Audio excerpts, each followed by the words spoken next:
दोस्तों नमस्कार, मैं के आर फौजदार एक बार फिर हाजिर हूँ वाईफाई ऐप में यूट्यूब चैनल पर। दोस्तों आज हम लेकर के आए हैं psychology, education psychology, child development की सीरीज में हम एक टॉपिक पढ़ेंगे लेव वाइगोत्स्की का संज्ञानात्मक विकास सिद्धांत। क्योंकि हमारे विकास के सिद्धांत चल रहे हैं तो वो टॉपिक हमारा थंबनेल पर लिखा हुआ है, लेकिन पीछे हमने पढ़ा हुआ था जीन पियाजे।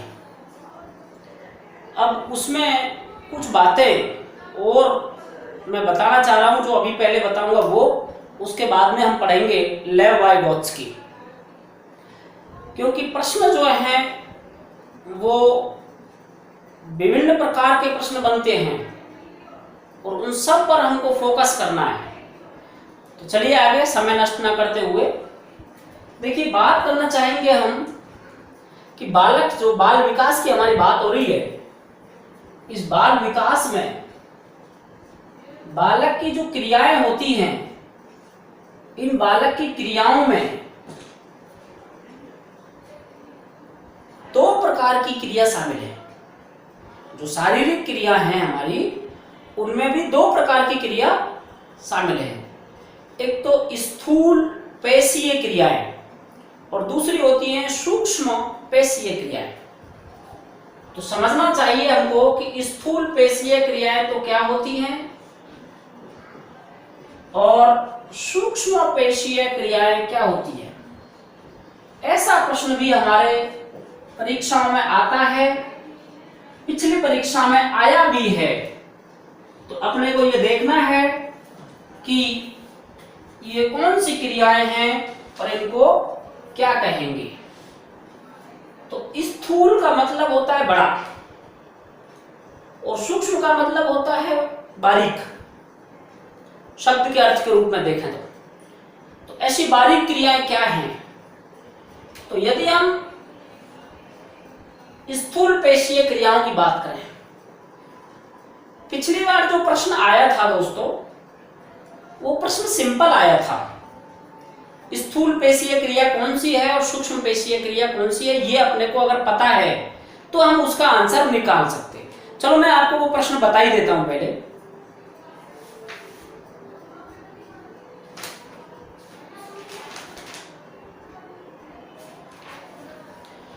L2 के अंदर ये प्रश्न पूछा हुआ है। L2 में ये प्रश्न था, निम्नलिखित में से कौन सूक्ष्म चलन कौशल का उदाहरण है। सूक्ष्म चलन कौशल का उदाहरण है चढ़ना, दौड़ना, कूदना और लिखना।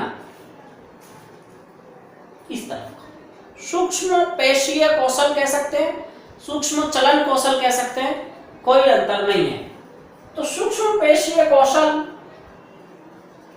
और स्थूल पेशीय कौशल, तो प्रश्न आपको बड़ा सिंपल सा दिख रहा है, लेकिन अब आगे की परीक्षाओं में इससे हम आगे की बात और सुनना चाहेंगे या देखना चाहेंगे।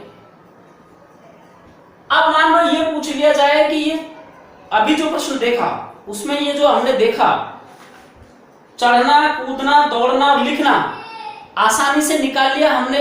इसमें आंसर होगा लिखना। आराम से निकाल लोगे, आप भी निकाल लोगे, क्योंकि लिखने में ज्यादा ध्यान रखना पड़ता है बजाय उछलने कूदने के। तो ये हो गया। लेकिन अब ये पूछ ले कि ये चढ़ना, दौड़ना, कूदना ये किस आयु के सूक्ष्म पेशीय कौशल हैं, कब प्रारंभ हो जाते हैं, तो एक बड़ी कठिन बात हो जाएगी। इसलिए अब हम इसको थोड़ा डिस्क्रिप्शन में देखते हैं। देखिए, हमने देखा उछलना, कूदना, दौड़ना, ये क्या है, स्थूल पेशीय। उछलने में, कूदने में, दौड़ने में शारीरिक क्रिया हो रही है, लेकिन लिखने में भी पेशीय, उंगली तो चलती है कि नहीं चलती है, लेकिन सूक्ष्म दिमाग के साथ चलती है। तो लिखना जो है वह किस में आएगा? लिखना सूक्ष्म पेशीय चलन में आएगा, सूक्ष्म पेशीय कौशल में आएगा। अब इसमें आयु की अगर अपन बात करते हैं तो 3 वर्ष ये पूछ लिया जाता कि ये जो क्रियाएं हैं, चाहे इसका उदाहरण देके चाहे इसका उदाहरण देके, ये किस वर्ष का है या 3 वर्ष में कौन सी स्थूल पेशीय कौशल उत्पन्न बालक में हो जाता है, तो फिर आपके आंसर होंगे उछलना, कूदना, दौड़ना, और सूक्ष्म होगा लिखना। अब लिखने के साथ में और भी क्या जोड़ेंगे अपन? जैसे उंगली, अंगुली व अंगूठे की सहायता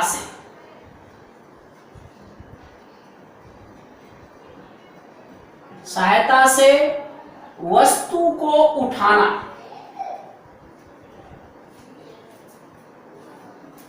वस्तु को उठाना।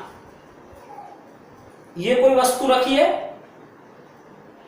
अंगूठा और उंगली की सहायता से वस्तु को उठाना। एक तो पूरे हाथ से उठाना, तो वो तो स्थूल पेशीय का भाग है, दौड़ने से संबंधित है, दौड़ने में पूरा शरीर काम में आता है। लेकिन जहां हमको किसी अंग विशेष को काम में लेना है, वो सूक्ष्म पेशीय का उदाहरण है।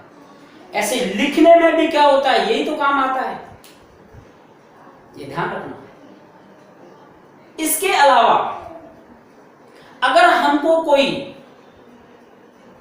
चित्र बनाना है, यानी कि कोई इस प्रकार की संरचना बनानी है, कोई वर्ग बनाना है, ये वर्ग, तो वर्ग का बनाना, घन का बनाना, गोले का बनाना सूक्ष्म पेशीय कौशल है। इसके बाद अपन बात करते हैं जब बालक 4 वर्ष का हो जाता है, तो 4 वर्ष में कौन कौन से स्थूल पेशीय कौशल आते हैं? 4 वर्ष का बच्चा सीढ़ियों पर एक एक सीढ़ी पर चढ़ना और उतरना। बच्चा एक सीढ़ी फिर दूसरी सीढ़ी संभल संभल के चढ़ता है और संभल संभल के उतरता है प्रत्येक सीढ़ी पर। ऐसा नहीं है कि एक साथ 2 सीढ़ी उसने क्रॉस कर दी, एक एक सीढ़ी का प्रयोग करते हुए सीढ़ियों पर चढ़ना और उतरना क्रमिक रूप से किसका उदाहरण है? स्थूल पेशीय कौशल का उदाहरण है। लेकिन जब बालक के सामने कोई चित्र दिया जाए और उनको आपस में जोड़ने के लिए कहा जाए, ये इस तरीके से कोई आपने पेड़ बना दिया और इसे काट दिया, और काट करके अब कहा कि अब इसे जोड़ो, तो बच्चा यदि इसको भली भांति जोड़ दे तो ये किसका उदाहरण होगा?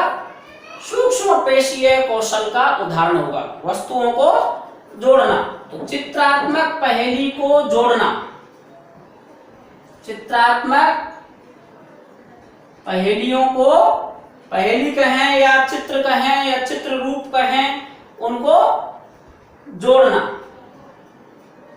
बोलो, समझ आ रहा है कि नहीं आ रहा है? कोई चित्र बनाएं अपन और चित्र के टुकड़े कर दें और उसको बच्चे को कहें कि अब इसे जोड़ो, तो ये किसका एग्जाम्पल हो जाएगा? सूक्ष्म चलन का हो जाएगा, सूक्ष्म पेशीय कौशल का हो जाएगा। पहले तो सिंपल सा पूछा था, उछलना, कूदना, दौड़ना और लिखना में से सूक्ष्म क्या है, तो आपने लिखना छांट लिया ज्यादातर स्टूडेंट ने और इजी था प्रश्न। अब ये आ जाए चित्रात्मक पहेलियों को काटना, जोड़ना, कटी हुई पहेलियों को आपस में जोड़ना और सीढ़ियों पर चढ़ना उतरना, इनमें से कौन सा सूक्ष्म का है, तो ये आपका उदाहरण होगा। या फिर उम्र पूछ ली जाए कि ये किस आयु में होता है, तो भी आपका आंसर क्या होगा? 4 वर्ष आंसर होगा। फिर देखते हैं 5 वर्ष में। 5 वर्ष का जो बालक होता है उसके लिए स्थूल पेशीय कौशल क्या होगा? तेज दौड़ना, दौड़ प्रतिस्पर्धा में भाग लेना, दौड़ प्रतिस्पर्धा में भाग लेना या आनंद उठाना, या तो है केवल दौड़ना और पूछ ले तेज दौड़ना, दौड़ प्रतिस्पर्धा में भाग लेना या उसका आनंद उठाना। किसका एग्जाम्पल होता है? तो 5 वर्ष के सुस्थूल पेशीय, पहले केवल पूछा दौड़ना क्या है? स्थूल पेशीय कौशल है, तो ये तो है, दौड़ना तो है ही, लेकिन तेज दौड़ना किस वर्ष का बालक का स्थूल पेशीय कौशल है? तो 5 वर्ष का। बाल विकास पढ़ रहे हैं, हर चीज को ध्यान से देखना है। इसके बाद में बात आती है कि ये 5 वर्ष का जो बालक होता है उसके लिए सूक्ष्म पेशीय कौशल क्या होता है? तो सूक्ष्म पेशीय कौशल में हाथ, पैर, शरीर के सभी अंग या अंगों का आंख के साथ समन्वित करना,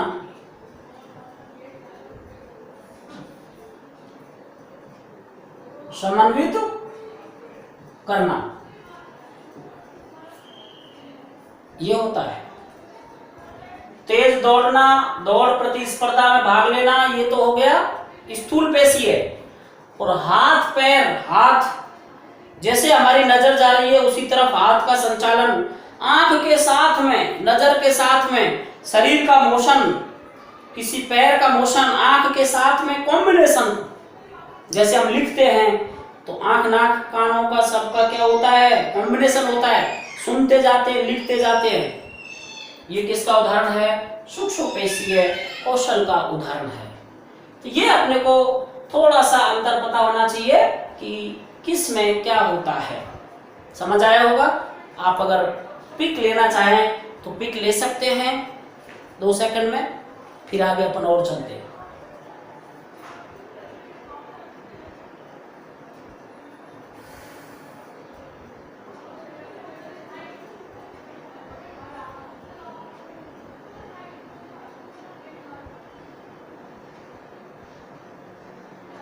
नेक्स्ट चलते हैं आगे।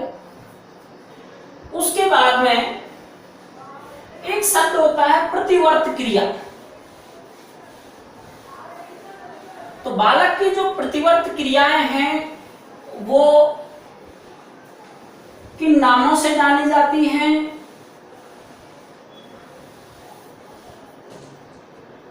तो रिफ्लेक्टिव, जिसको हम एक्टिविटी कह रहे हैं, प्रतिवर्त क्रिया।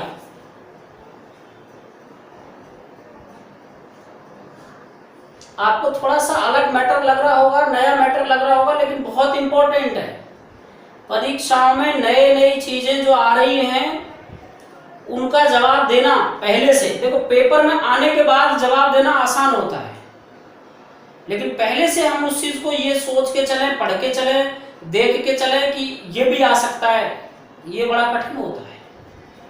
तो देखिए, एक शब्द होता है प्रतिवर्त क्रिया। रिफ्लेक्टिव जो एक्टिविटी है वो कौन कौन सी है और किस नाम से जानी जाती है, बताना आप। देख, रूटिंग क्या है? रूटिंग क्या है, ऐसा अगर पूछ लिया जाए पेपर में,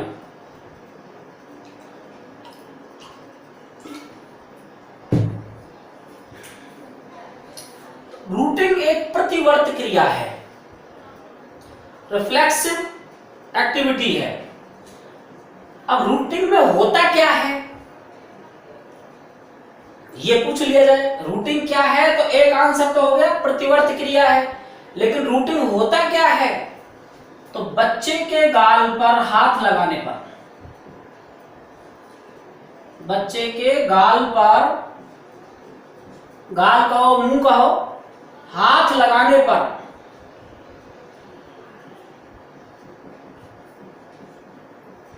मुंह का घुमाना या सिर का घुमाना, सिर का घुमाना और मुंह खोलना, मुंह खोलना क्या कहलाता है? रूटिंग कहलाता है। प्रश्न आएगा रूटिंग क्या है, तो रूटिंग एक प्रतिवर्त क्रिया, पहला प्रश्न। दूसरा प्रश्न कि रूटिंग में होता क्या है, तो रूटिंग की क्रिया कैसे होती है, तो बच्चे के गाल पर जैसे हम मुंह पर हाथ लगाते हैं तो बच्चा हमारी तरफ सिर घुमाता है और फिर मुंह करता है, खोलता है, इसको हम रूटिंग कहते हैं। अब ये कब होता है, तो ये 3 से 6 माह के बीच में खत्म हो जाता है।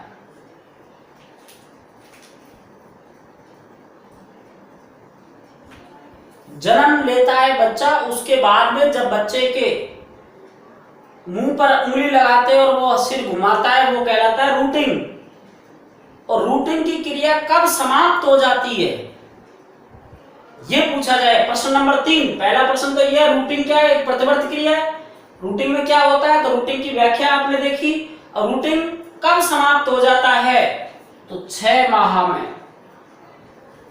ये मिनिमम और ये मैक्सिमम, 6 माह में बच्चे में ये एक्टिविटी खत्म हो जाती है, यानी रूटिंग क्रिया समाप्त हो जाती है। उसके बाद में दूसरा शब्द आता है। दूसरा शब्द आपसे पूछा मोरो क्या है,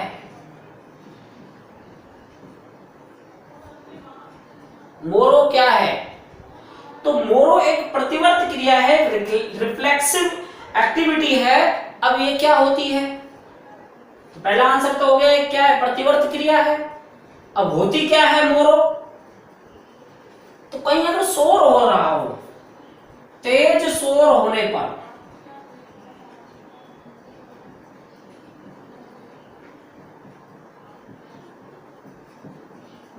बच्चा अपनी कमर को आगे झुकाता है, कमर को झुकाते हुए दोनों हाथों को तेजी से, हाथों को तेजी से आगे लाने का प्रयास करता है, आगे लाता है, जैसे कोई वस्तु पकड़ रहा हो, जैसे कोई वस्तु पकड़ रहा हो।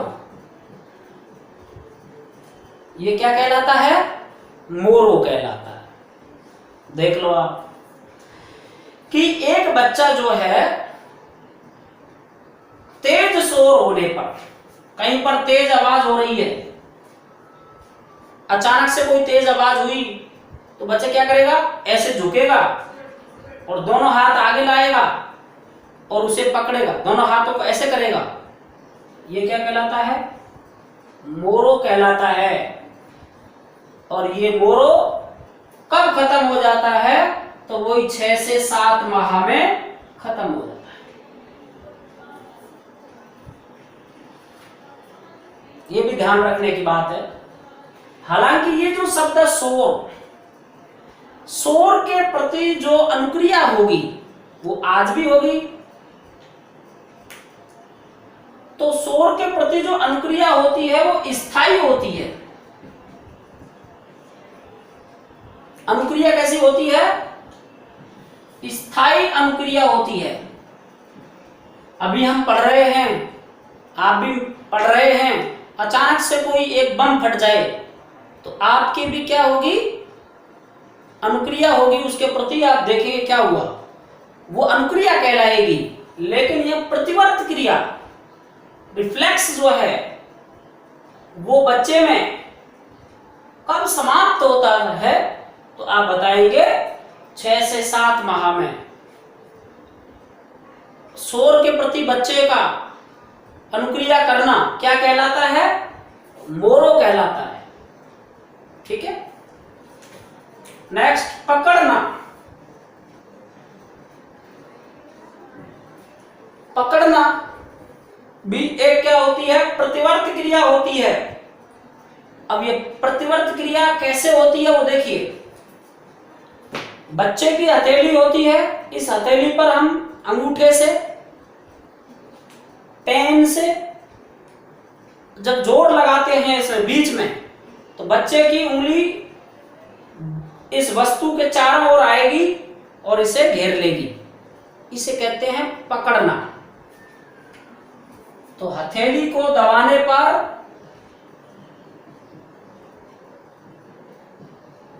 पर उंगलियों का उंगली का चारों ओर आना,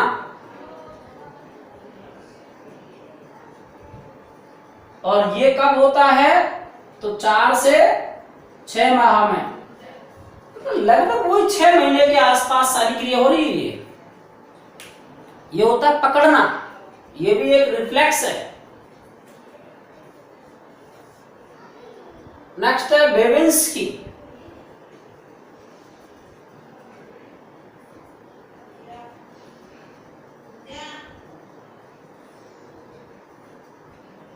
बेबिंस्की क्या है? एक प्रतिवर्त क्रिया है, एक रिफ्लेक्स है। इसमें क्या होता है? तो बच्चे के शिशु के पैर, बच्चे का मतलब शिशु की बात हो रही है यहां, शिशु के पैर में का मतलब पैर के तलवे में ठोकने पर पैर की अंगुली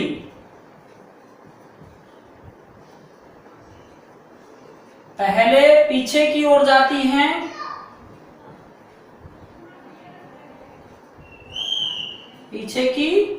जाती हैं, उसके बाद आगे आती है, आगे मुड़ती है। पैर का तलवा जो होता है, बच्चे के तलवे पे अगर अपन किसी चीज से ठोकें, तो बच्चे की जो पैर की उंगलियां हैं ये पहले कहां जाएंगी? पीछे की ओर, और बाद में फिर आगे आएंगी। ये क्या कहलाता है? बेबिंस्की कहलाता है, और ये लगभग 12 महीने में समाप्त हो जाता है। 12 महीने तक पाया जाता है बच्चे में। तो ये 4 शब्द आप याद रखेंगे: रूटिंग, मोरो, पकड़ना और बेबिंस्की। किससे संबंधित है?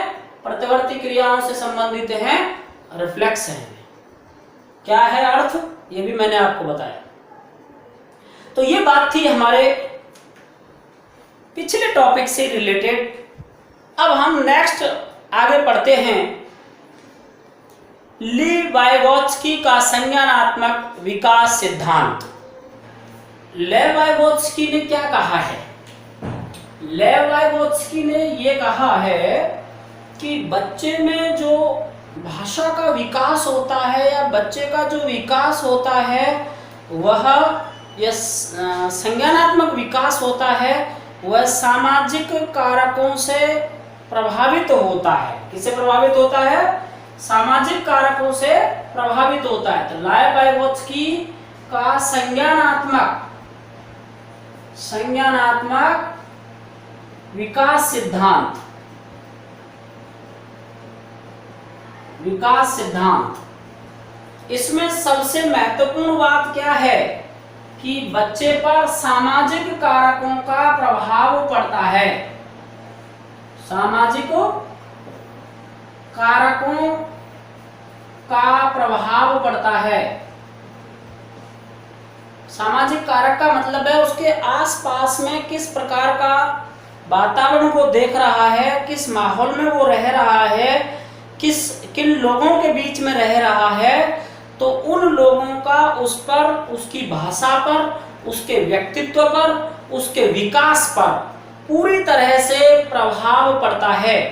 अर्थात इस सिद्धांत में अंतर्वैयक्तिक विकास होता है। कैसा विकास होता है? अंतर्वैयक्तिक विकास होता है। अंतर्वैयक्तिक विकास का मतलब है वो किन लोगों के बीच में रह रहा है। तो यदि वह कुशल लोगों के बीच में, कुशल व्यक्ति या कुशल व्यक्तित्व के बीच में रह रहा है, तो उसका व्यक्तित्व भी कुशल होगा। चाहे वो बोलने की दृष्टि से कुशल हो, चाहे वो किसी कार्य की दृष्टि से कुशल हो, चाहे वो रहन सहन पहन, अपना खान पीन जो भी है कि सब चीज में जैसे बच्चों के बीच में वो रहेगा। सामाजिक कारक में क्या आ रहा है? माता पिता, परिवार, वातावरण, यार दोस्त, सोसाइटी, क्लास के बच्चे, सारे उसमें सामाजिक कारक में शामिल होते हैं। तो ऐसे लोगों के साथ में उसमें जो इंटरपर्सनल डेवलपमेंट होता है, इंटरपर्सनल डेवलपमेंट होता है, इस बात पर उन्होंने, इसलिए इसको हम सामाजिक संरचनावाद भी कहते हैं। सामाजिक संरचनावाद भी कहते हैं, क्योंकि सामाजिक कारकों की वजह से उस बच्चे की संरचना का, व्यक्तित्व का विकास हो रहा है। इसी को हम ZPD zone of proximal development,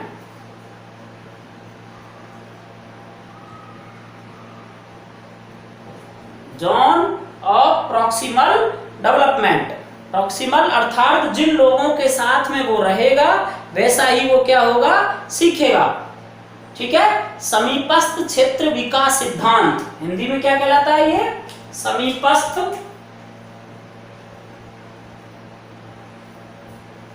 क्षेत्र विकास सिद्धांत। तो कहने की और समझने की बात यह है कि बच्चा जिन सामाजिक कारकों के बीच में, जैसे व्यक्तियों के बीच में रहेगा वैसा ही वो सीखेगा। ऐसा किसने कहा है? लेवाइगोत्स्की ने कहा है। ब्रूनर ने भी कहा है आगे सामाजिक अधिगम का सिद्धांत, लेकिन अभी हम लेवाइगोत्स्की पढ़ रहे हैं।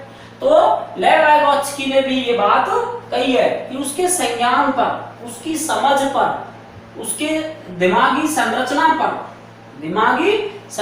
पर कि वो ताला तोड़ना सीखेगा, कि वो किताब पढ़ना सीखेगा, कि वो गणित में अच्छा बनेगा, सामाजिक संरचना पर इन व्यक्तियों का प्रभाव पड़ता है, कुशल व्यक्तियों का प्रभाव पड़ता है। इस थ्योरी को क्या कहा गया है? ZPD कहा है।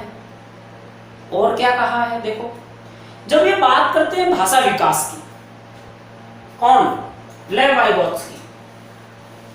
लेवाइगोत्स्की जब भाषा विकास की बात करते हैं तो उन्होंने क्या कहा कि बच्चे में भाषा का विकास कैसे होता है,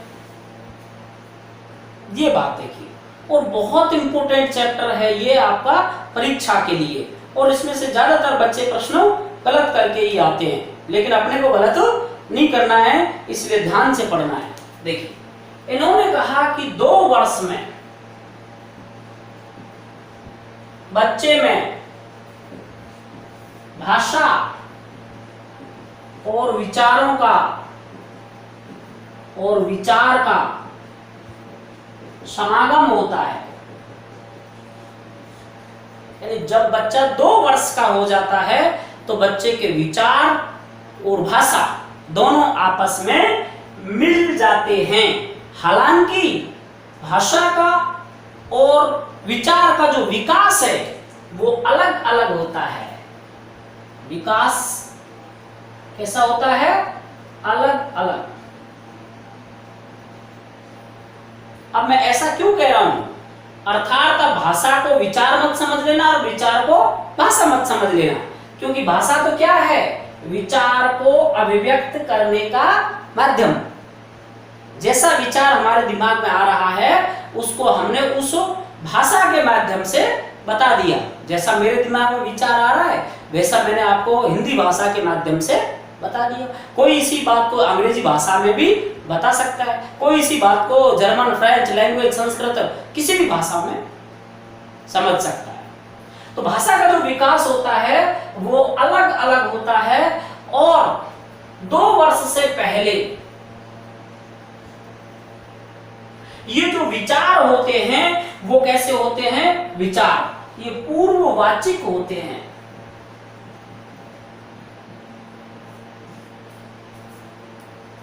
दो वर्ष में आके बच्चे में भाषा और विचार दोनों मिलते हैं, जिससे कि वो अपने विचारों को भाषा के रूप में व्यक्त कर सकता है।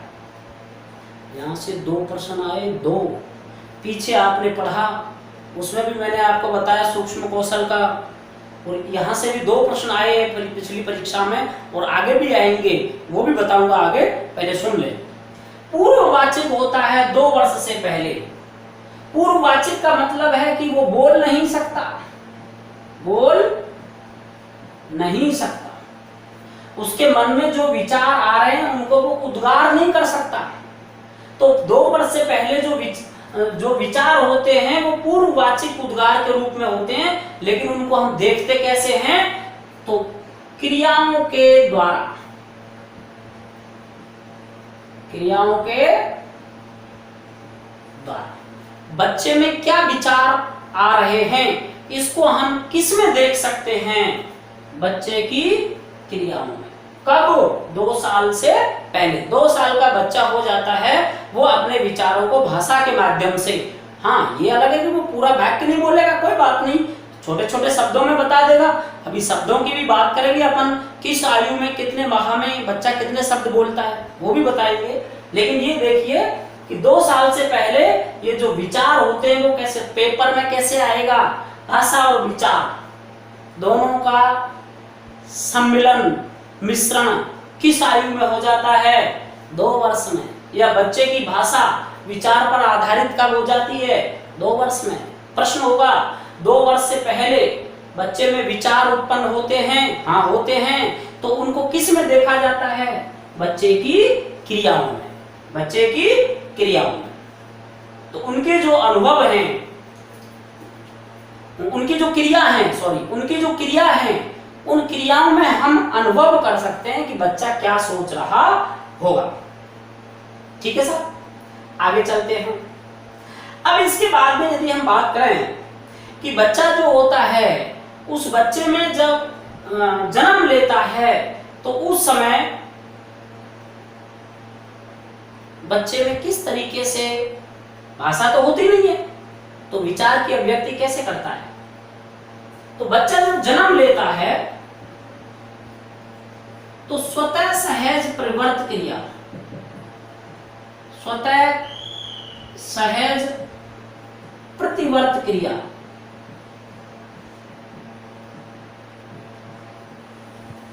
के माध्यम से, जन्म के समय स्वतः सहज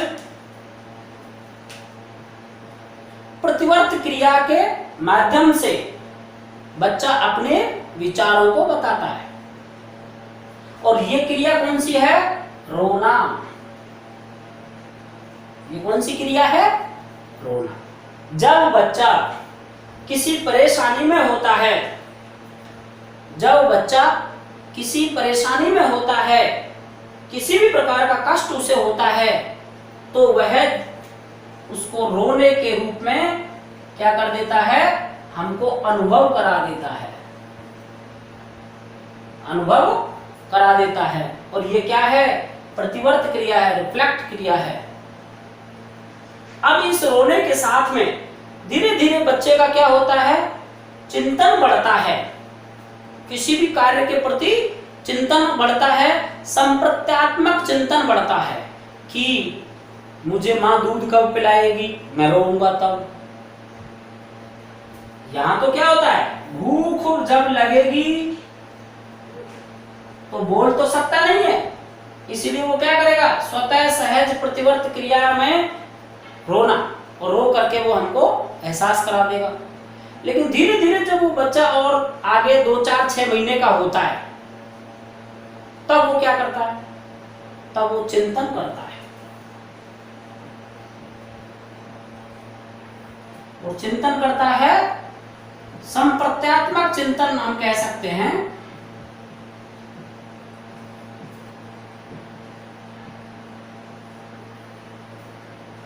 संप्रत्यय मतलब कंसेप्चुअल।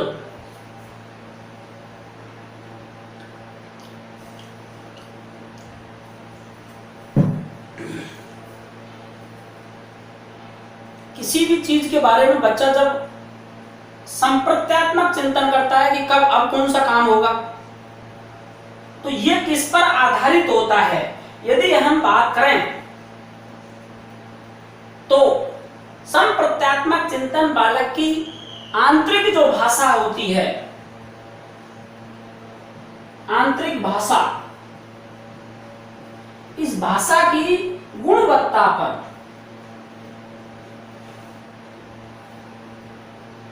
आंतरिक भाषा की गुणवत्ता पर आधारित होती है, आधारित होती है। बहुत ही जटिल मैटर है। भाषा का विकास पढ़ रहे हैं हम, यहां पर बात कर रहे हैं भाषा का विकास बालक में कैसे होता है। तो भाषा का विकास होना क्या है, एक जटिल प्रक्रिया है।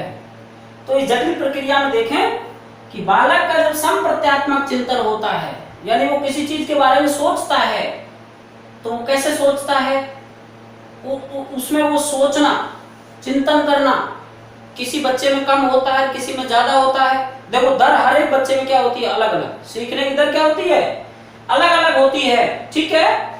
तो अब किसी बच्चे में ज्यादा चिंतन होगा, किसी में कम होगा, ये किस बात पर डिपेंड करेगा, अपने में देख लो। ज्यादा कहाँ जा रहे हो, कोई ज्यादा सोचता है, कोई कम सोचता है। जब पेपर में आप बैठते हैं तो कैसे सोचते हो,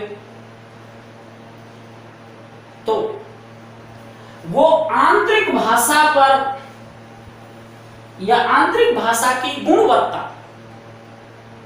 आंतरिक भाषा का गुणवत्ता का मतलब है हम मन में जो सोच रहे हैं कि यार मुझे ऐसा करना चाहिए, यूं कर लेना चाहिए, तो भाषा तो चल रही है, बोल रहा हूं मैं तब तो वो भाषा है, और नहीं बोल रहा हूं मैं सोच रहा हूं तो एक वाक्य के रूप में सोच रहा हूं, हिंदी भाषा में सोच रहा हूं, वो आंतरिक भाषा है। और वो भाषा की गुणवत्ता जितनी ज्यादा अच्छी होगी उतना ज्यादा हमारा संप्रत्यात्मक चिंतन भी अच्छा होगा, और जितना संप्रत्यात्मक चिंतन अच्छा होगा उतनी ही आंतरिक भाषा की गुणवत्ता भी अच्छी होगी। मैं क्या कह रहा हूं, ये दोनों एक दूसरे पर संबंधित है, दोनों एक दूसरे से संबंधित है। जितना हम चिंतन करेंगे उतनी हमारी भाषा अच्छी होगी, मुझे कैसे बोलना चाहिए, और जितना हम आंतरिक रूप में सोचेंगे उतना ही हमारा चिंतन भी अच्छा होगा। तो संप्रत्यात्मक चिंतन आंतरिक भाषा की गुणवत्ता पर आधारित होता है, और आंतरिक भाषा की गुणवत्ता संप्रत्यात्मक चिंतन पर आधारित होती है। ये बात हमको ध्यान रखना है। यानी कि भाषा में कहीं ना कहीं क्या होता है, चिंतन होता है। भाषा विकास पढ़ रहे। अब देखो भाषा और विचार एक दूसरे पर क्या होते हैं, निर्भर होते हैं। ये बात यहां पे निकल के आ रही है कि भाषा एवं विचार, क्योंकि शुरू में हमने क्या है, लाइन लिखी है, भाषा और विचार का क्या हो जाता है, 2 वर्ष में समागम हो जाता है, सम्मिश्रण हो जाता है। इसलिए हम यहां देख रहे हैं कि भाषा एवं विचार एक दूसरे पर क्या होते हैं, निर्भर होते हैं। कैसे होते हैं, कैसे होते हैं?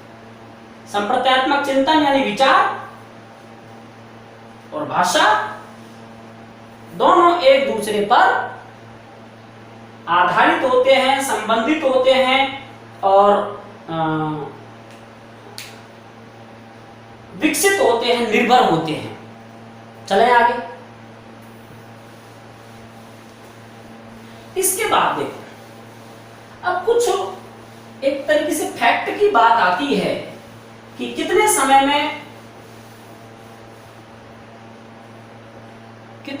में कितना विकास हो जाता है भाषा का। तो जब बालक जन्म लेता है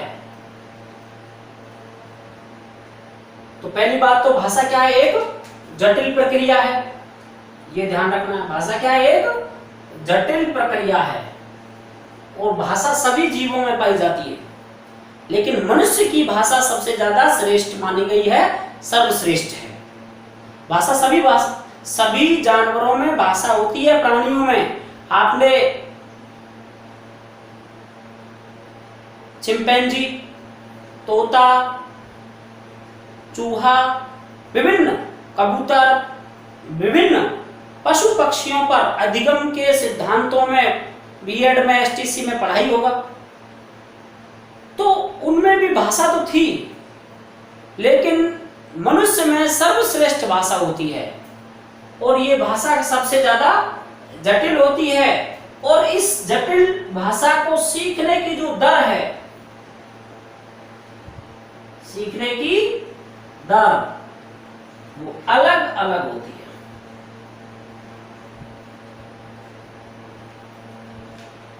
भाषा सीखने की जो दर है, विश्व के जितने भी बच्चे हम देख रहे हैं वो अपने माता पिता के संपर्क में रह के उसी भाषा को अंग्रेज सीख रहे हैं, हिंदुस्तानी हिंदी सीख रहे हैं और दूसरी भाषाओं वाले भी दूसरी भाषाएं सीख ही रहे हैं।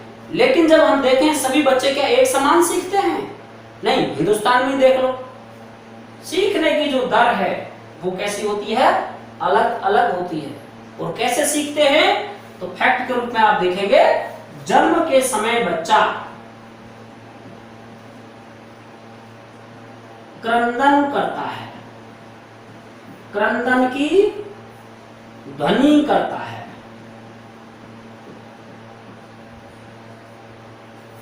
ये बच्चे का प्रथम स्वरूप है, बोलने का प्रथम ध्वनि है रोना, क्रंदन।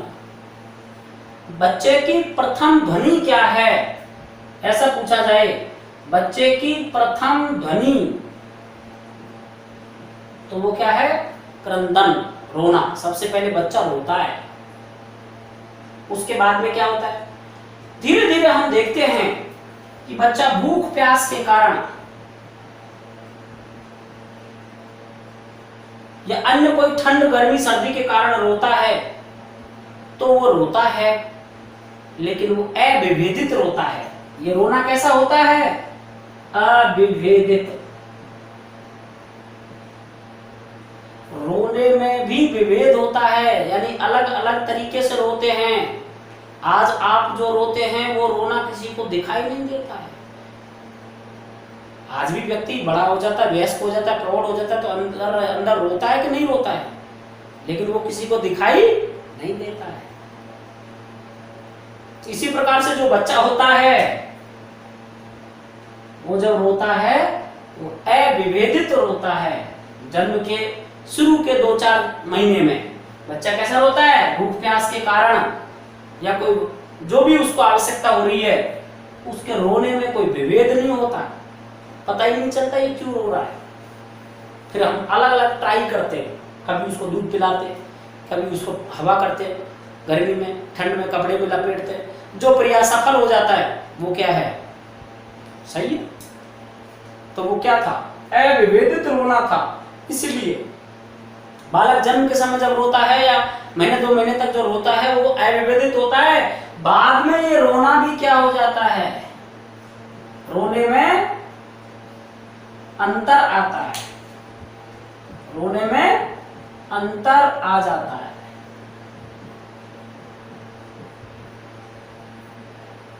कैसे आ जाता है अंतर? उसके स्वर में उतार चढ़ाव आ जाता है, स्वर में उतार चढ़ाव आ जाता है। बिल्कुल बारीकी से पढ़ा रहा हूं, बिल्कुल बारीकी से। एक छोटी से छोटी बात भी अपन यहां समझ रहे हैं। बालक जन्म के समय अविभेदित रोने का प्रयास करता है। रोना बालक की क्या है? प्रथम ध्वनि। और इस रोने में धीरे धीरे बच्चे में क्या आने लगता है? अंतर आने लगता है।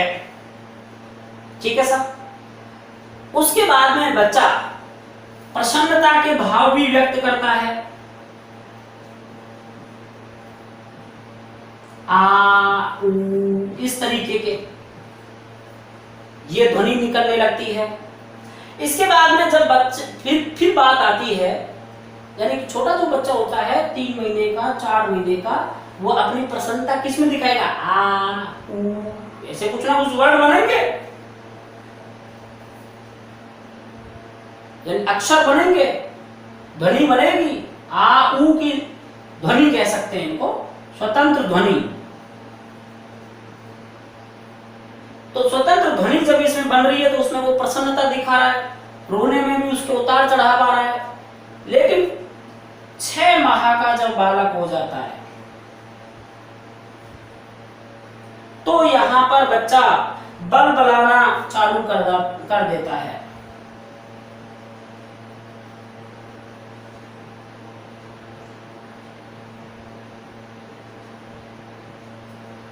जब बच्चा 6 माह का हो जाता है तो बच्चे में बलबलाने ये प्रश्न आ सकता है, बताइए बच्चा जो है बलबलाने की क्रिया कब प्रारंभ करता है। अभी बलबलाना क्या है? दा, आ, बा, ये बलबलाना है। तो 6 माह में बच्चा क्या होता है? बलबलाने की क्रिया करता है। 9 माह का बच्चा, 9 माह का बच्चा जो होता है इन ध्वनियों का समूह बना लेता है। ध्वनि का समूह बना लेता है, जैसे दा, दा, दा,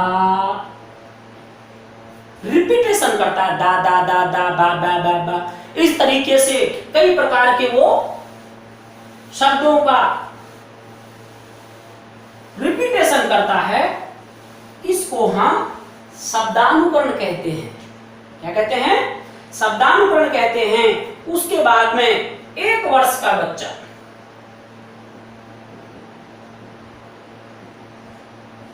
12-13 माह का बच्चा, 12-13 माह का बच्चा एक शब्द बोलता है और ये शब्द सार्थक शब्द होता है। मां, पा, तो मां क्या हो गया? सार्थक शब्द हो गया। तो 1 वर्ष का बच्चा या 12 माह का बच्चा या 13 माह का बच्चा जो होता है वो एक शब्द बोलने लगता है और वो शब्द क्या होता है? सार्थक होता है। यही प्रश्न पिछली रीट में पूछा हुआ है दोस्तों। तो मैं वो प्रश्न बताता हूं आपको जो पेपर में पूछे हुए हैं। पिछले पेपर की बात कर रहे हैं हम, बाकी आगे के पेपरों की बात भी हम करेंगे, वो हमारा ड्यू चल रहा है मामला। तो ये देखिए, पहला प्रश्न तो ये अपन देखेंगे कि निम्न में से किसने सामाजिक रचनावाद दर्शन पर अत्यधिक बल दिया है। तो अभी हमने बात की सामाजिक संरचनावाद या रचनावाद की। तो रचनावाद ये किसने दिया? सोशल कंस्ट्रक्टिविज्म, वाइगोत्स्की ने। क्यों? क्योंकि उसके सामाजिक कारकों का बच्चे के संज्ञान पर प्रभाव पड़ता है। ये आपने देखा, वाइगोत्स्की, पियाजे, डीवी और कोहलबर्ग। अब इसमें ज्यादातर क्या है, सामाजिक नाम आ रहा है, तो इससे क्या हो गया, ब्रूनर पे पहुंच गए बच्चे। लेकिन यहाँ कंस्ट्रक्टिविज्म शब्द से आप देखेंगे कि बालक के कंस्ट्रक्शन, दिमाग में विचारों का या भाषा का किससे होता है? तो वो होता है समाज से या सामाजिक कारकों से। नेक्स्ट आप देख रहे हैं, अगला प्रश्न देखो, ज्यादातर बच्चे प्रथम सार्थक शब्द किस उम्र में बोलते हैं? 3 महीने में, 6 महीने में, 35 से 40 महीने में और 10 से 13 महीने में। तो देखो 3 से 4 महीने में तो बच्चा क्या कर रहा है? केवल ध्वनि बोल रहा है, ध्वनि। और प्रथम ध्वनि क्या थी? रोना। और 6 माह में बलबलाना, दा, आ, बा। और 9 माह में दा, दा, दा, ध्वनि का समूह। और 12 से 13 माह में सार्थक शब्द, एक शब्द। और जो कैसा होता है? सार्थक शब्द होता है। कितने समय में? 1 वर्ष में। वहां लिखा हुआ है, ऑप्शन में लिखा हुआ है यहाँ 10 से 13 महीने, 10 से 13 माह। तो ये दिया हुआ है, 12 माह अपन ने लिखा है। तो ऑप्शन एकदम ऐसा होगा कि जिसमें आप उत्तर निकाल सकते हैं। तो 12 माह में बच्चा एक शब्द बोलने लगता है। उसके बाद में अब ये आ गया, तो आगे क्या आ सकता है वो देखो। 18 से 20 माह में बच्चा तार वाली भाषा का प्रयोग करता है। तार वाली भाषा का प्रयोग करता है। नया शब्द है तार वाली भाषा। सोचेंगे ये कौन सी भाषा होती है? और तार का मतलब है टेलीग्राम। 10वीं कक्षा में इंग्लिश में टेलीग्राम लिखा होगा सबने। क्या लिखाया जाता है? कम से कम शब्दों में मैसेज ज्यादा से ज्यादा। जैसे प्रवेश मिला, रुपए मिले। टेलीग्राम में क्या लिख दिया? हाँ, हमको प्रवेश मिल गया। इससे क्या है, घर वाले समझ लेंगे कि स्कूल में आपको एडमिशन मिल गया। आपके घर वालों ने रुपए भेजे तो रुपए मिल गए, मुख्य बात होती है। इसी प्रकार से बच्चा 18 से 20 माह में, कभी आ जाए प्रश्न दोबारा कि बताओ बच्चा तार वाली भाषा का प्रयोग कब करता है। पीछे आया था सार्थक शब्द का प्रयोग कब करता है, इस समय में। तार वाली भाषा का प्रयोग कब करता है, इस समय में। भाषा और विचार का समागम कब होता है, 2 वर्ष में। अलग अलग प्रश्न है कि नहीं? भाषा विचार का समागम 2 वर्ष में। तार वाली भाषा का प्रयोग 18-20 माह में। एक शब्द सार्थक 12-13 माह। बलबलाना 6 माह में। और ध्वनियों का समूह 9 माह में। हर एक प्रश्न अलग अलग बता दिया मैंने। तार वाली भाषा, मम्मा पानी, मम्मा पानी। तो मम्मा समझ जाएगी बच्चा क्या मांग रहा है, पानी मांग रहा है। मम्मा आना, मम्मा आ जाओ। तो अब इनमें क्या आपको दिखाई दे रहा है? ये क्या है, संज्ञा, व्यक्तिवाचक संज्ञा। आना क्या है, क्रिया। मम्मा क्या है, संज्ञा। और पानी क्या है, पानी, यानी कि पानी मांग रहा है वो। ये भी एक अव्यय है वैसे, लेकिन लाने के संदर्भ में। ये शब्द किधर ला रहा है वो, लाने के संदर्भ में। पानी लाओ, तो ऐसे तो बोलेगा नहीं वो मम्मा पानी लाओ, ये तो वाक्य हो गया। मम्मा पानी, यानी कि वो पानी मंगा रहा है। तो ये क्या है, क्रिया। लाना क्या है, क्रिया। तो पानी लाना, उसका भाव देखना है। तो बच्चा इस समय ज्यादातर संज्ञा और क्रिया शब्दों का प्रयोग करता है। तो क्या क्या प्रश्न बन सकते हैं? बच्चा तार वाली भाषा का प्रयोग कब करता है, 18-20 माह में। बच्चा संज्ञा और क्रियाओं का उपयोग करना कब सीख जाता है, 18-20 माह में। समझ आया? तो दोस्तों बात यह है। अब इसी संदर्भ में आगे एक व्यक्ति है,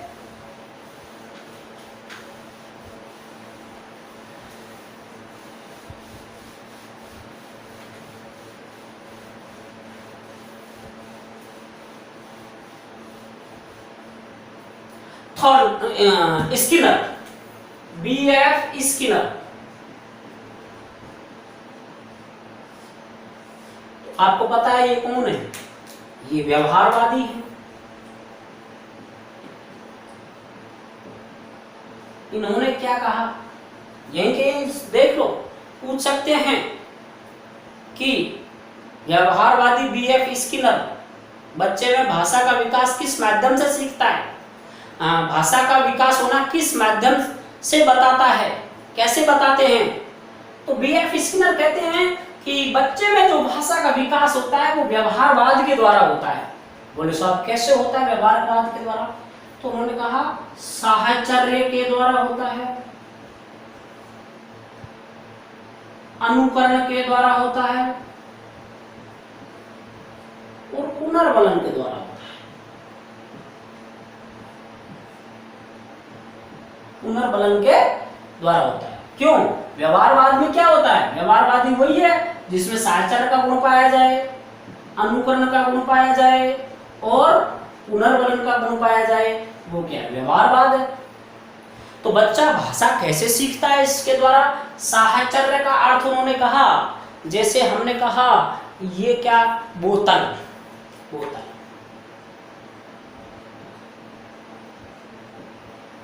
बोतल। अब बच्चे के सामने हम बोल रहे हैं बोतल, तो बोतल की तरफ इशारा भी कर रहे हैं और बोतल का चित्र भी वो देख रहा है। तो बोतल को देखना और बोतल का शब्द सुनना, इन दोनों में वो क्या बना रहा है? साहचर्य संबंध स्थापित कर रहा है, बोतल शब्द में और बोतल के आकार में। तो ये हो गया आपका साहचर्य। अनुकरण, हम इसके लिए बोतल बोलते हैं, ऐसा जो आकार आपने देखा अभी, इस आकार के लिए हम क्या बोलते हैं?